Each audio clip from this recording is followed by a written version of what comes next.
My sister and I were both adopted from the same orphanage. When we got to choose our paths, she picked a prominent family in Edenorf City, wealthy, influential, and utterly untouchable. But the heir turned out to be twisted and cruel. He tormented her day in and day out. I chose the unassuming Moss family. They didn't have the fortune or the status of her new family, but they treated me with genuine warmth. In time, their youngest son became a business titan, and he married me, giving me a life filled with more happiness than I'd ever dreamed possible. Consumed by jealousy, my sister secretly strangled me. But when I opened my eyes again, I found she had shamelessly stolen the life I'd built. This time, choosing the Moss family for herself. Carmen, she sneered. Now it's your turn to suffer. I almost laughed out loud. Did she think the Moss heir was some simple jackpot? I opened my eyes on the very day my sister Hazel and I were to be chosen for adoption. I'm very obedient and I can do all the housework. Please pick me, Hazel simpered, putting on a show of perfect innocence as she clutched the hand of Brad Moss, the Moss family's youngest son. So, she was a reborn too. Girl, said a refined woman, her voice cool with confusion. I thought you said you liked our family. She was Alexander Moreland's mother. The Morelands were the first family of Edenorf's elite, though the heir himself, Alexander, was nowhere to be seen. I changed my mind, Hazel retorted, shrinking behind Brad as if he were a human shield. Is that a crime? Mrs. Moreland's face tightened. Such a fickle child is unworthy of the Moreland name.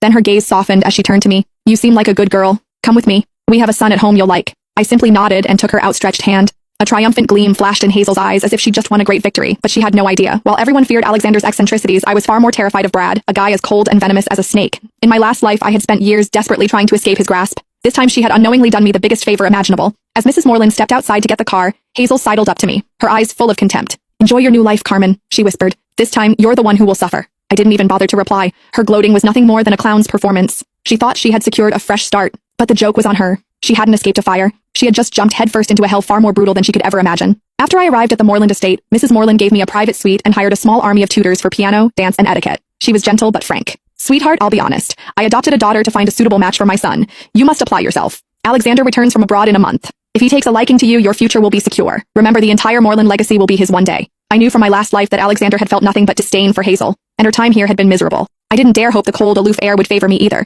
I needed my own plan for survival. A month later, the Morelands held a grand ball to welcome Alexander home. The elite of Edenorf were all there, including the Moss family, due to their close business ties. Across the glittering ballroom, Hazel spotted me immediately. Dressed in a virginal white gown, she glided over, her smile as sharp as a knife. Enjoy the party, Carmen, she whispered. Tonight will be the most humiliating night of your life. I remembered this banquet well from my last life. It was when she had first met Alexander. He had taken one look at her, frowned in disgust, and told her to get lost in front of everyone. She had shamelessly clung to him, declaring herself his future wife. He had kicked her away without a second thought, but I was reborn too. I knew how her story ended, and I had already charted a different course. Hazel was waiting for me to suffer the same humiliation she did. She was in for a surprise. But she was about to be disappointed. Just before Alexander was to make his grand entrance, I intercepted him in a private study. It was our first meeting. He stood a full head taller than me, his strikingly handsome face cold and unapproachable. Tisk. So he really wasn't easy to approach. I handed him a document. I know you've acquired a new project but are unsure how to proceed. This is my proposal.